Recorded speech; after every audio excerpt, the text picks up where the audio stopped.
আজকে যে আপনার জন্মদিন, আপনি তো আমাকে কইলেন না। এই গেয়ে গুড়টা তোর জামাই? না, এখনো জামাই হই নাই, কথাবার্তা চলতেছে, ট্রায়ালে আছি, হয়ে যাবো। আপনাকে কোথায় যেন দেখেছি, খুব পরিচিত মনে হচ্ছে। কই আর দেবো, রাস্তার মধ্যে দেখছেন, রাস্তাঘাটে তো প্রায় ঘুরি না আমি। না না, পথে ঘাটে না, কোনো একটা কোম্পানির মিটিং হয়তো দেখছি।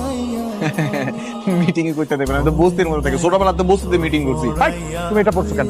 এই শার্ট কেন পরেছো? চশমা কেন দিয়েছো? কেন চশমা দিয়েছো? আঙ্কেল, আপনি ওনাকে ভাবে বকছেন কেন? আপনি কি চিনেন ওনাকে? বাবা আছে? আছে। নাম কি বাবার? রায়হান আলী মোল্লা। রায়হান আলী মোল্লা। উনি কি করেন? উনি সবজি বিক্রি করেন।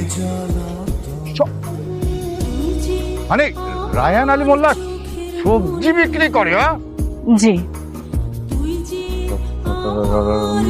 ম্যাডাম, আমি তো লোকটা চিনি না, দেখেন না কি সব কথাবার্তা কইতে, মনে হয় মাথায় সমস্যা আছে।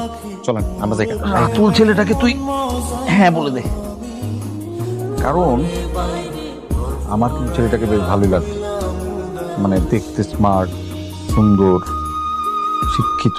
কিন্তু বাবা, আমার বন্ধুরা বলছিল ওর মধ্যে নাকি ঝামেলা আছে। কি ঝামেলা? ঝামেলাটা হলো ওর পরিচয় নেই। তুমি কি ওর বাবা মার সঙ্গে দেখা করতে পারবা?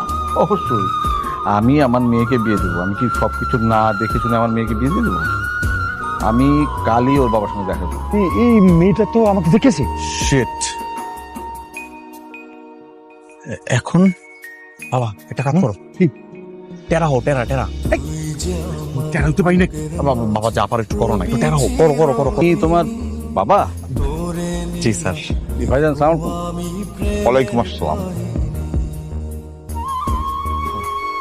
হ্যালো ভাইজান, আমি এদিকে, এই যে হ্যালো। স্যার আমার বাবা আপনার দিকেই তাকায় আছে। না কিন্তু ওনার তো ওই দিকে। একটু টেরা স্যার। ও আচ্ছা। তোমাকে আমার পছন্দ হয়েছে, কিন্তু আমার কিছু শর্ত আছে। কি শর্ত ম্যাডাম? দ্বিতীয় শর্ত, আমাকে কখনো মিথ্যে বলা যাবে না, ধোকা দেওয়া যাবে না। যদি